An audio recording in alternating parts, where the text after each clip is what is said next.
Assalamualaikum warahmatullahi wabarakatuh.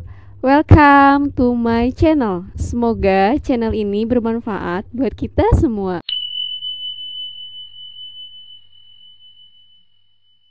Bayi Muhammad ditolak disusui karena yatim. Halimah dan suaminya mencari bayi bangsawan kaya di Mekah. Namun harapan mereka tak terkabul, hampir semua bayi bangsawan kaya telah diambil oleh teman-teman serombongan mereka. Kemudian mereka bertemu dengan Aminah.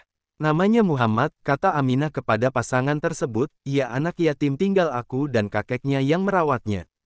Halimah dan suaminya, Al-Harits bin Abdul Uzza saling berpandangan. Mereka enggan menerima anak yatim karena tidak ada ayah yang dapat memberi mereka upah yang layak. Pasangan tersebut menggeleng dan pergi mencari bayi lain. Aminah memandangi bayi dalam dekapannya dengan sendu. Suwaibah. Sebelum kedatangan para wanita Bani Sa'ad, Muhammad disusui Suwaibah budak perempuan Abu Lahab. Hanya beberapa hari Muhammad disusui oleh Suwaibah. Halimah dan suaminya kembali. Ketika Halimah dan Harits kembali ke rombongan, mereka melihat semua kawan mereka telah mendapatkan bayi untuk dibawa pulang dan disusui. Melihat itu, Halimah berkata kepada suaminya, "Demi Allah, aku tak ingin mereka melihatku pulang tanpa membawa bayi. Demi Allah, aku akan pergi kepada anak yatim itu dan mengambilnya. Tidak salah kalau engkau mau melakukannya. Semoga Allah memberi kita keberkahan melalui anak yatim tersebut." Akhirnya Halimah dan suaminya kembali menemui Aminah dan membawa Muhammad ke dusun mereka. Aminah melepas bayinya itu dengan perasaan lega bercampur sedih. "Pergilah, nak, ibu menunggumu di sini," bisik Aminah dengan pipi yang hangat dialiri air mata. Kahan bayi Muhammad. Tatkala menggendong Muhammad, Halimah keheranan. "Aku tidak merasa repot membawanya, seakan-akan tidak bertambah beban." Kemudian, Halimah menyusui Muhammad. "Lihat, bayi ini menyusu dengan lahap," kata Halimah kepada suaminya. Setelah menyusui Muhammad, Halimah menyusui bayinya sendiri. Setelah itu, Muhammad dan bayi Halimah tertidur dengan lelap padahal, sebelumnya bayinya rewel hampir sepanjang malam. Malam itu, keduanya bertambah heran karena unta tua mereka ternyata kini menghasilkan susu. Suami istri itu meminum air susu unta sampai kenyang.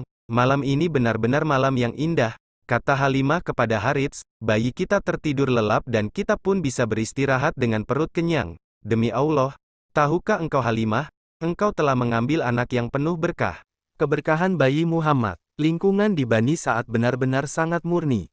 Kelak Rasulullah pun dapat berkata dengan bangga, "Aku adalah keturunan Arab yang paling tulen. Sebab aku anak suku Quraisy yang menyusui di Bani Sa'ad bin Bakar." Keberkahan. Keberkahan yang dibawa Muhammad kecil tidak berhenti sampai di situ. Ketika dalam perjalanan kembali ke dusun Bani Sa'ad, terjadi hal yang mengherankan. "Suamiku, tidakkah engkau melihat hal yang aneh pada keledai tungganganku?" tanya Halimah. "Saat kita pergi, keledai ini berjalan pelan sekali," Harits menanggapi, "tetapi, kini ia dapat berjalan cepat seolah tak kenal lelah. Padahal, beban yang dibawanya cukup berat." Halimah makin terkejut. Ketika berangkat, keledai Halimah berjalan pelan. Pulangnya keledai itu berjalan cepat. "Halimah putri Abu Duwaibi," panggil para wanita itu keheranan, "tunggulah kami. Bukankah ini keledai yang engkau tunggangi saat kita pergi?" "Demi Allah, begitulah," balas Halimah, "ini memang keledaiku yang dulu. Demi Allah, keledaimu itu kini bertambah perkasa." Sesampainya di rumah Halimah dan Harits tambah terkejut. "Sepetak tanah kita," bisik Halimah tak percaya. "Sepetak tanah kita ini jadi begitu hijau dan subur.